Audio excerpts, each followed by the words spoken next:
Hi guys, welcome back.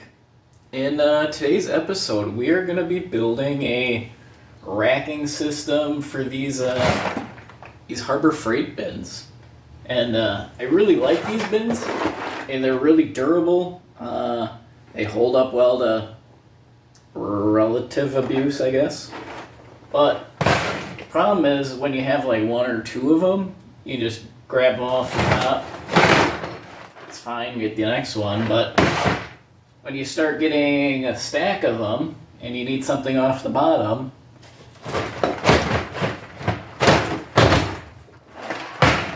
it becomes a little bit more difficult. So I think we can come up with a better solution. So we are gonna build a racking system for these guys and maybe get some more. So with that, let's jump into the build. So this is our intended direction. Our inside of the box will be 13 by 17 and our outside will be 47 and 3/4 tall. And then we're gonna leave 3 1/4 inch spacing in between each one, just to allow the little piece of wood there for the drawer to glide on, and then allow just enough spacing. So for our material, we're using this piece of 3/8 for the outside, the two outside pieces, and then we're using a piece of 3/4 for the top and bottom, and then these really bent up, I think those are 1x2s, but they're actually, I think, like 3/4 by 1.5.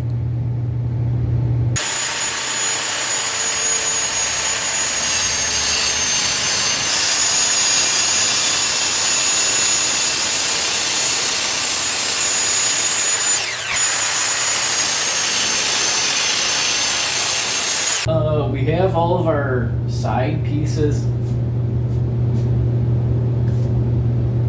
We have all of our side pieces cut down, and we're going to use this twisted up lumber as our rails. And I mean, you can see that this is not great lumber. This is just old stuff I had sitting around. This stuff is all warped and some of it's water damaged, so it's not really good enough for like quality furniture, but for just tool housing, it's perfect. And this stuff, it's so twisted and like the long lengths, but once we cut it down into our 13-inch sections, it really won't matter. And this isn't a precise build, so there's plenty of slop and play, and a little bit of warping it'll be fine. So let's start cutting these guys down then.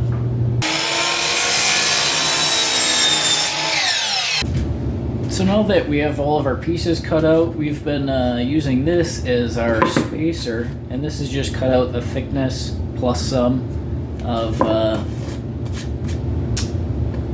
our drawers that are going in here. So we're ready to just keep adding these guys in. So I'm going to start with just pre-drilling.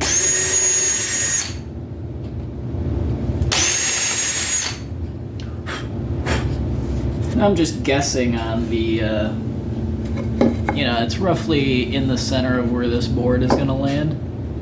So then we'll go on the bottom side and drill up then, lining that up there.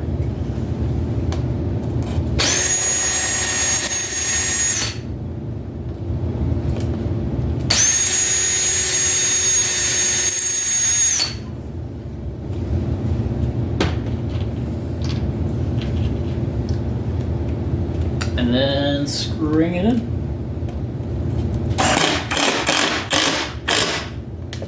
And then periodically checking how square it is to the front, because these boards that we're using are twisted, and you can see that this one is maybe a 30-second out. If you just kept doing that the whole time, it could be pretty wonky by the time that you're done.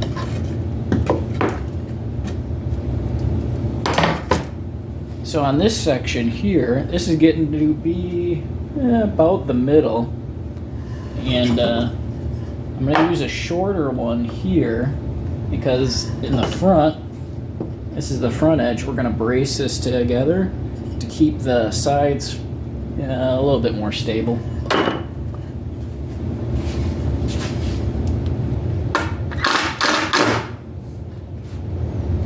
Oh, made in Sweden. Apparently we're building IKEA furniture. Then we'll just continue on with the line here. So to create the other side now, you could go through and redimension everything and figure it out that way, but we're just creating a mirrored part, so we have it butted up to the edge of the other one, and we'll just use a straight edge to line up our other boards, and that way they'll be pretty close.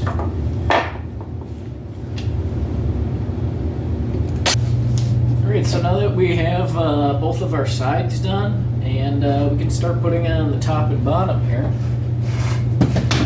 So we're just going to set this guy in, stand up the edges.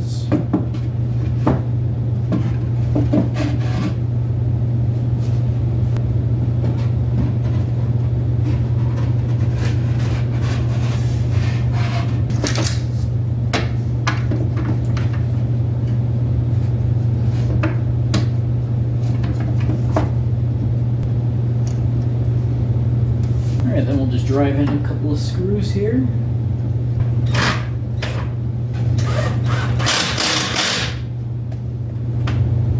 If we have access to the top and bottom, we can add a screw in there.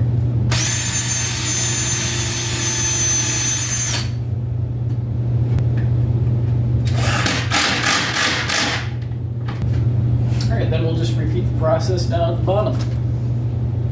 So remember when we cut this one row a little bit shorter, and that's because when we use the 3/8 plywood, it leaves a lot of flop.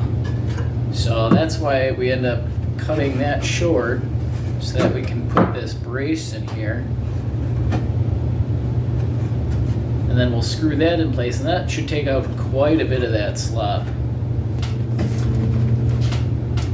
Yeah, that stiffened up the top quite a bit. But now we can put the back on.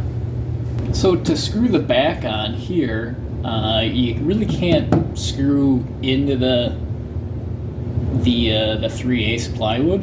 So what we're doing is screwing into the back of our guides coming down, and to line them up, we're just aiming for where our screw lines are, and probably about an inch in.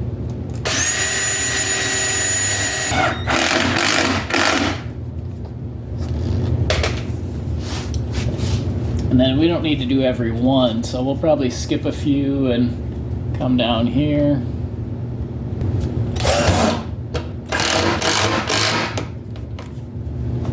Well, alright, I think it's pretty much all put together. Let's throw some drawers in and see how well it actually works.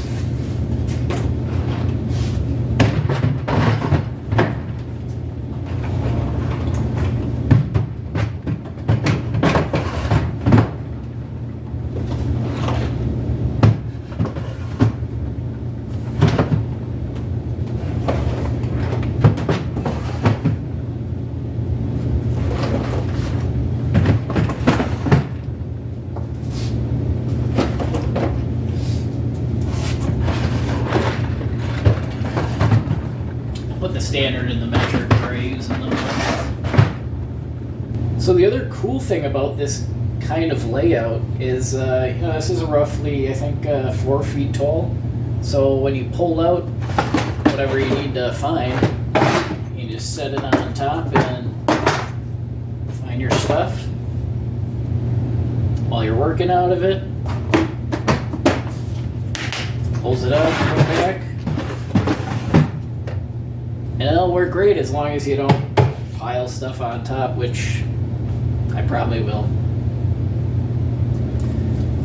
So you might be wondering why the spacing in the bottom here is bigger than the rest of them. And it's not because we messed up the math. Harbor Freight actually makes a taller version of this, which hopefully is the same width and depth, because that's what I based it off of their dimensions online. But that's the idea, is to put the taller versions down here so I'll have room for screws. Not like I'll need more room for screws after using up 100 of them or so in this thing. But overall it's, sturdy. So this was never designed to be a showpiece. We pretty much just wanted a place to put our screws and make it a little bit easier to get to and use up some of the scrap material that it really wasn't good for doing much else. So I think we accomplished that. So if you like this video, please like and subscribe, and until next time, take care.